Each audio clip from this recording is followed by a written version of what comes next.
eu ces gens-là quand même. Oui, mais je crois que pour l'histoire de mon père, je sais que le 12 décembre 1960, De Gaulle est venu à Agnou et a fait devant Badji, devant 2-3 personnes, le serment qu'il n'abandonnerait jamais. Il avait noté la discussion entre ces familles de harkis et le général de Gaulle. Et donc, pour lui, c'était entendu. La parole était sacrée. Donc, à partir de ce moment-là, il n'a pas eu de problème. Il n'a pas eu de problème de conscience. Sa conscience le guidait. Donc, c'était pas acceptable. D'ailleurs, il y a un général. Qui est... Parce qu'effectivement, avant, dès mars, ils les ont désarmés. Et mon père, et même à certains, il leur avait laissé un fusil, mais avec une balle. Parce que avant, pour que effectivement, si jamais il se faisait prendre, qu'il se suicide. Voilà. Donc il avait laissé un fusil.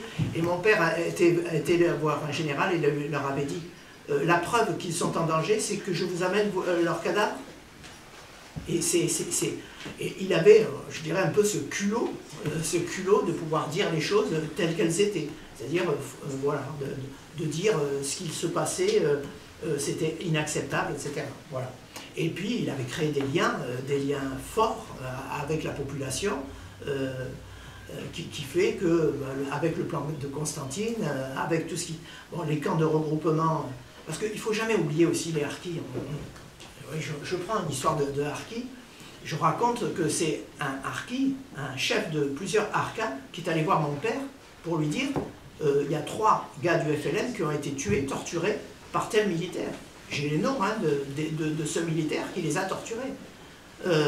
Et c'est des harkis qui sont venus le dénoncer à mon père pour les mettre en prison.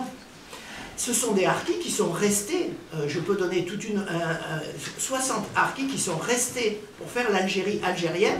Ils avaient perdu en tant que harkis, mais ils sont restés en Algérie pour faire l'Algérie algérienne. Et mon père leur a dit, partez pendant 1 an, vous reviendrez après. Ils ont voulu rester, ils ont fêté la libération jusqu'au 10 juillet 62. Le 10 juillet, ils ont été embarqués, certains torturés. Mon père raconte, parce qu'il avait quelqu'un, ces descriptions où on les enterrait vivants, on leur mettait du miel, on laissait la tête dehors et on attendait qu'ils meurent devant 200 personnes. Est venu à la préfecture d'Angers un des témoins qu'ils ont exfiltré d'un camp de torture et d'extermination des harkis. Je veux dire qu'il faut imaginer ce qu'était l'horreur. Et d'ailleurs, dans une des lettres qu'il avait écrites, mon père a dit, mais qu'est-ce qu'on leur a appris? Si on leur a laissé que ça, le fait de savoir torturer, c'est quand même assez extraordinaire. En disant, mais on est devenu fou. Et d'ailleurs, mon père, quand il a été arrivé en France, d'avril 65 à octobre 62, il avait disparu de la famille. On croyait qu'il était reparti en Algérie. En fait, il s'était retrouvé dans un hôpital psychiatrique, tellement il était devenu fou de notre abandon et de nos crimes qu'on laissait faire. Parce que ce qu'il ne faut pas oublier aussi, c'est qu'en 65, quand il y avait des gens qui étaient torturés en Algérie, l'armée française, la gendarmerie française instruisait la gendarmerie algérienne. C'est-à-dire qu'on envoyait des gens pour instruire la gendarmerie algérienne. On aurait pu dire, libérer les prisonniers, libérer les cas, au moins, non, on a laissé faire. Ces crimes d'État, ce sont des crimes d'État, et c'est pas autre chose. Aujourd'hui, quand j'entends des petits pardons, j'ai envie de pleurer. Oui, c'est pour ça que la question de reconnaissance des harkis est compliquée.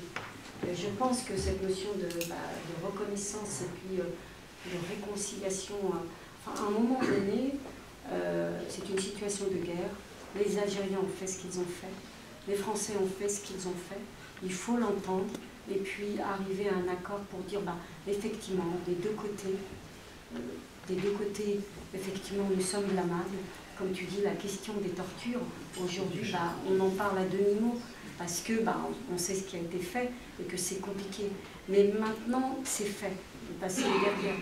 Maintenant, l'avenir est devant C'est surtout voilà, d'avoir cette reconnaissance et de reconnaître voilà, ces harkis. Oui. Je voudrais juste rajouter par rapport à ça. Après la Deuxième Guerre mondiale, qu'est-ce qu'ont fait les Allemands?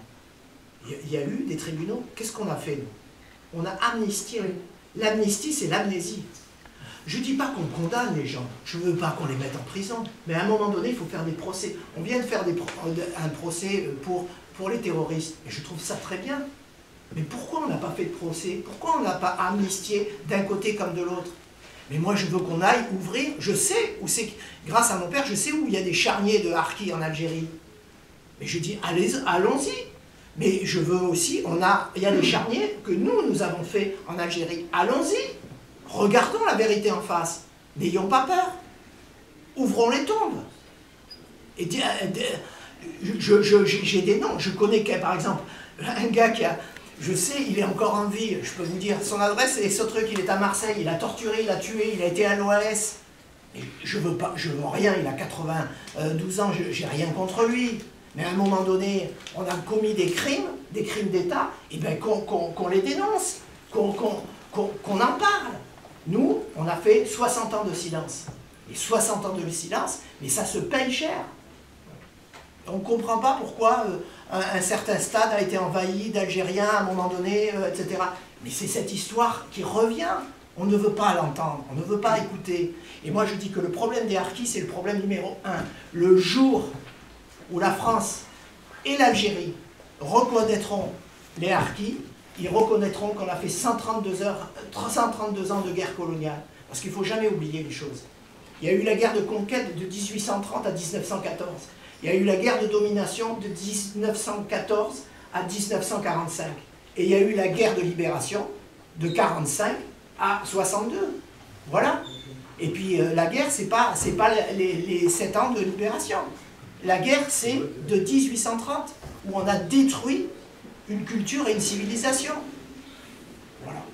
On va devoir interrompre. Donc il y a une autre conférence. Comment il y a une autre conférence? Il y a une autre conférence. C'est une question. Eh bien, voilà. Mais n'hésitez pas, messieurs, dames, d'aller... Voilà, enthousiasmés, écoutez, nous sommes encore sur le stand. Si vous avez d'autres questions, si on peut vous apporter d'autres éléments, ce sera avec plaisir.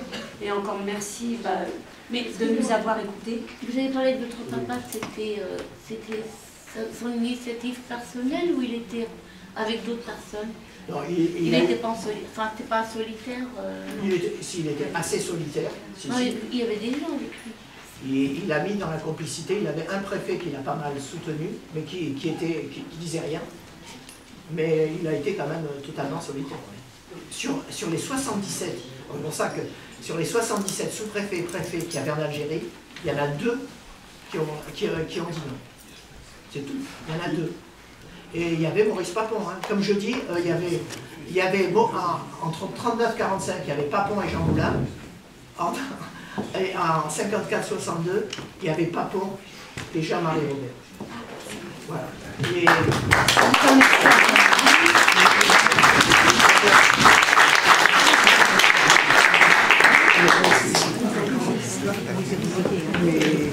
Et c'est ça, on peut faire les